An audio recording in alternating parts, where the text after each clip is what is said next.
Who the hell can wait till morning? Talk now at latenightsportsradio.com.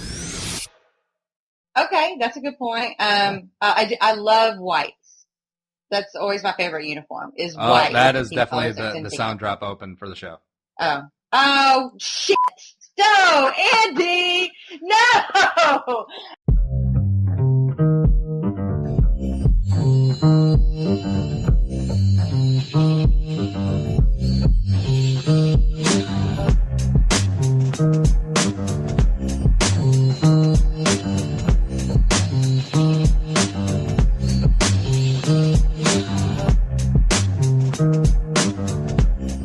Welcome back to the Friendly Confines for another edition of the Claire-vs-Carlson SHOW. There are many things that you can put in your ears.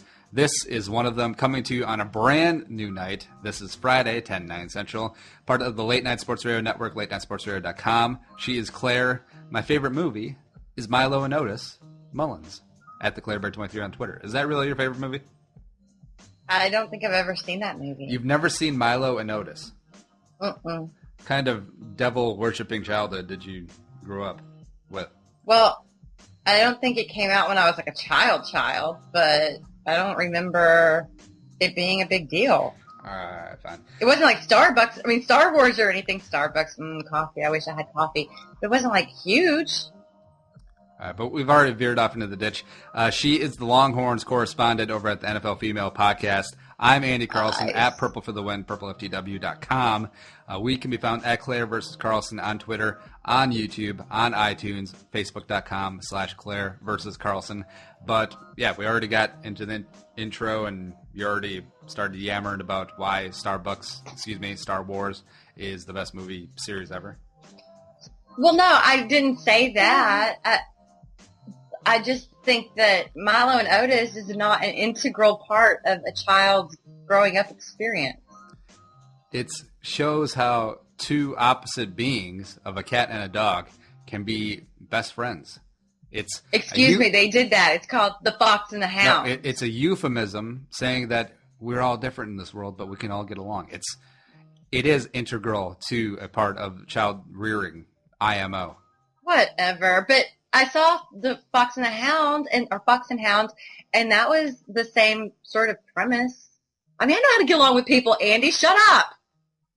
I doubt that, you ginger. But we have a lot of amazing stuff to get to yet again, and coming to you from our new home Friday nights. We're going to try and keep the topics pretty general as, we could turn this to a full preview show for the weekend, but you're probably out, you're having a good time, and if you're listening to us on a Friday night, you're probably alone drinking in your bathtub. So you're not going to remember what we're saying anyways.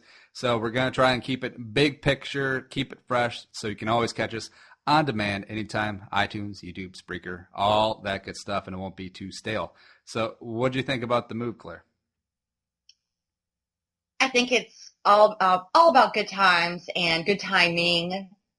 And, we were recording a lot on Monday, and so now it will be the Monday, the week will be finished. We can have time to digest it. We have time to share it with everybody and look ahead, take that information and apply it to this weekend instead of just sort of meandering, wondering what's happening on the injury report this week. And we'll have a lot of those answers at this point on Friday. So that's really cool. And Fridays, I know that I'm one of those people. I'm at home on Friday night. I don't have to work the next day. And so why not listen to a podcast on Friday night? And drink alone in your bathtub and just like Nancy Kerrigan, like, why? Well, that too. Why am I home on Friday night listening to these clowns talk about football? Hey, speak for yourself, Ginger. So tonight we are chock full, as always.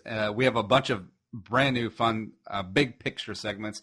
In the first segment, it is going to be 2015 NFL quarterbacks.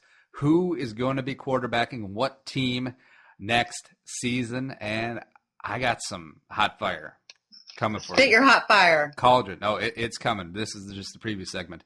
Also, we're doing in and out. I run through a bunch of topics for Claire, and we decide if we're in or if we're out. It's kind of a microcosm of my high school career. That's what she said. No. And also segment 3, hired or fired in the NFL. who is getting fired or relieved of their duties or just moving on. Like Jim Harbaugh in San Francisco. He gone. Maybe he won't get fired, but he gone. And we'll take our best guess on who will be replacing them. Also, I have some hot fire there. I just have outlandish takes. I think it's a lot of the fantasy football aspect of me where quarterbacks and head coaches and GMs can just move around all willy-nilly. It's good stuff. I can't wait. I can't wait to hear the hot fire you profess to be about to spit. Yeah, and we also go through our Week 10 picks and make our Week 11 selections. It's a meh. We both picked Miami last night, and Miami finally got it done 22-9 over the hapless Buffalo Bills. That was basically a playoff game last night. Kind of. I mean, a little bit. Losers eliminated. They gone. Buffalo has no chance now. So, bye, Buffalo. I mean, I guess good luck next year. Bye. Oh, also, as a tease, you'll be having a new quarterback next year. But we'll get to that in a second. And to bring up the rear, I have a new game for Claire. I'm a big games person. I'm like a Sajak. You are. You're suck on it, Trebek. And the game is called Play or Nay, and I give Claire a team and list off several players, and she tells me whether that player played for the team or nay, did not. The team this evening, the Denver Broncos. And we'll get to that a little later on. You're going to get smoked.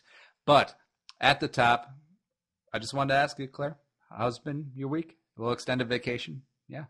It wasn't an extended vacation. Mm-hmm. I mean, I went to Denver for work, and I went a day early and hung out at some friends of mine's house. Yep. And we watched football. We watched Red Zone all day Sunday. Wow. And that was awesome.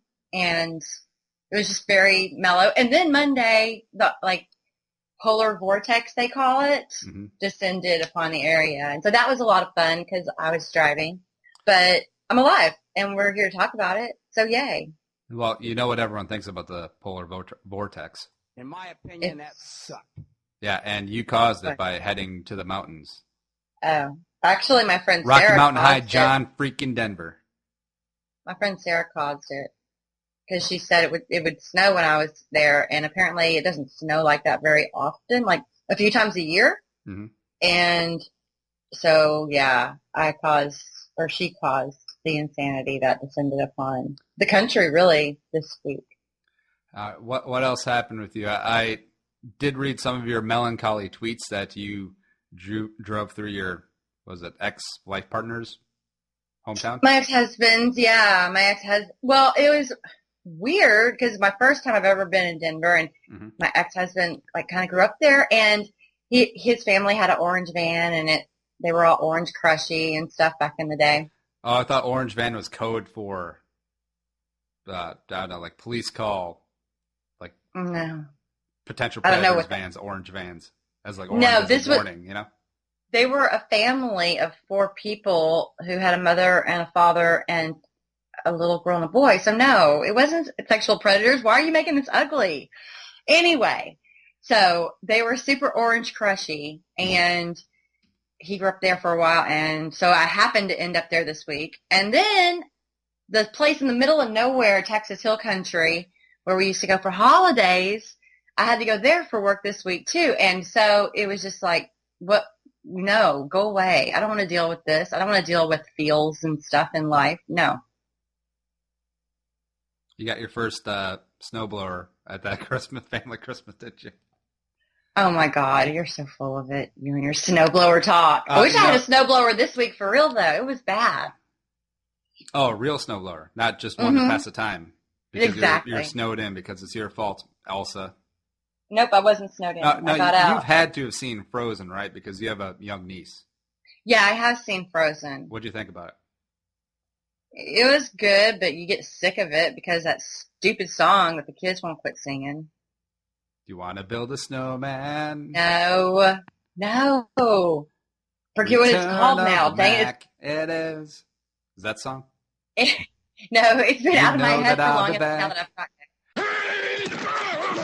Millionaires are being made all season long at DraftKings.com, America's favorite one-week fantasy football site. 1 week fantasy means no season-long commitments, Claire. Play whenever you want, which I know you love to do. Got an injured player? Not a problem. At DraftKings.com, it's like a new season every week. So you're never stuck with the same players, luckily for you, Carlson. Pick your team in minutes, and you could be on your way to winning huge cash. And this season, one listener turned $10 into $5,000. Another turned $2 into $10,000. $2 into $10,000. And a new millionaire has been crowned nearly every week this season at DraftKings.com. You could be next. Imagine winning $1 million in one day just playing fantasy football at DraftKings.com. Get free entry into their $100,000 fantasy football contest this weekend, where first place takes home $10,000. Head to DraftKings.com now and enter promo code Spreaker, Spreaker, to play for free.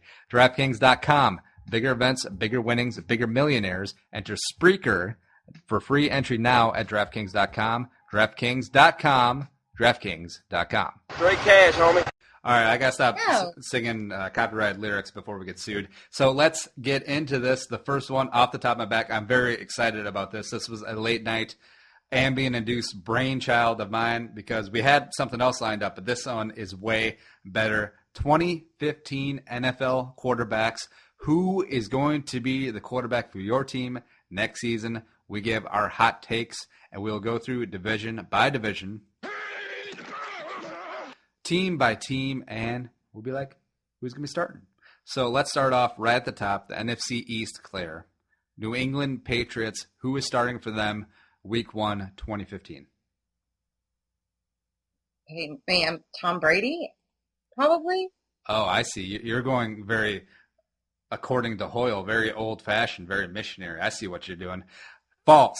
The 2015 Patriots starting quarterback will be Jimmy Garoppolo. Oh, shut up. Jimmy Shut up. Garoppolo. Belichick. You are so full of it. Belichick is going to do his final Belichickian parlay to try and prove he's better than everyone else. Even though Brady will take them to the AFC title game, they will lose to Denver. But Brady will be traded in the offseason to St. Louis for the number 5 overall pick. And with that pick, they'll get Jimmy Garoppolo, Amari Cooper, wide receiver, out of Alabama. Jimmy, Gronk, Amari, youth moving forward. Come on. I just think that's a lot of supposition.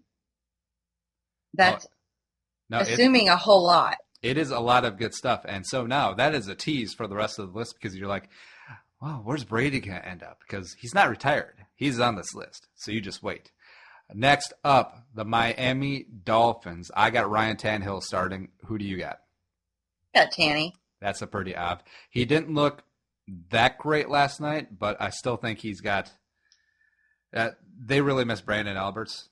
And I still don't know if I'm sold on Tannehill as a starting quarterback. He's good. He's okay, but I don't know.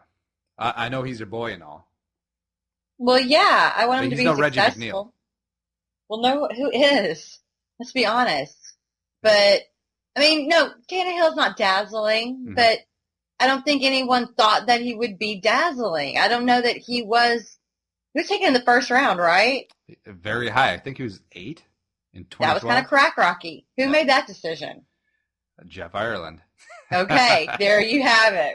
So, I don't know. I mean, I don't think that he was worthy of that pick, but I think he is a sufficient NFL starting quarterback for a team that's going to be probably slightly better than mediocre for a while. I'll tell you if what, they're put together well. I'll tell you what, though. The 2012 quarterbacks, I would rather have Tannehill than RG3 moving forward. There you go. Yeah, so there's something there. Next up, the team was quarterback position seems to always be in flux. The New York Jets. Who do you have starting for them next year, Claire? Oh, my God, this is gross. They're going to have to find somebody. I don't even know who. Why don't you tell me who your suggestion is, because I'm blank. My suggestion is Marcus Ezekiel Mariota, rookie out of Oregon with the number 3 overall pick, and that also ties in very heavily with who I have coaching the Jets next season. That's another tease. I'm just teasing it out today. It's beautiful stuff. Marcus Mariota, suck for a duck, starting for the Jets. They move on from Geno. They keep Vic around as just kind of a veteran insurance policy, but they're starting all